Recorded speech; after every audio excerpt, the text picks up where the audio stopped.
Hi everyone, in this video we have more example about union and intersection of set. So we have set A 1, 2, 3, 4, 5, 6, 7, 8, 9, 10.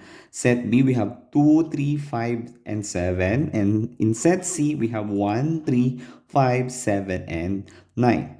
So what are the elements of union B and C?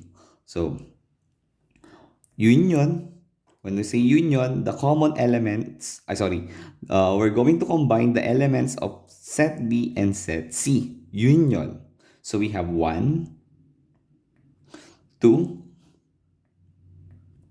3, 5, 7, and 9. So these are the elements of B union C. So, i-combine lang natin sila pagsamahin. Okay? Next, B intersects C. When we say intersect, that is the common element of set B and set C. Okay? So, in this set, we have 2, 3, 5, 7. And in set C, we have 1, 3, 5, 7, and 9. Intersection. When we say intersection, common elements. So, anong elements na maging parehas sila? So, we have 3 and, 5 and 7.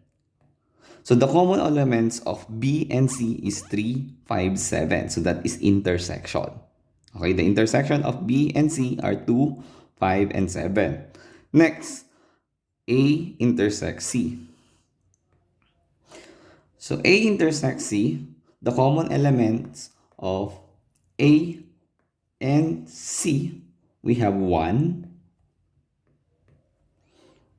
3, 5,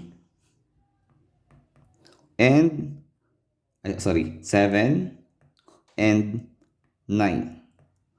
So the common elements of set A and set C are 1, 3, 5, 7, and 9. So ano yung magkaparehas sila? So that is the intersection.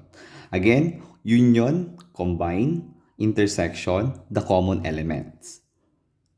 I hope you understand how to list the elements in union and intersection of set. So please like, share, and subscribe to my channel and follow my Facebook account. Thank you.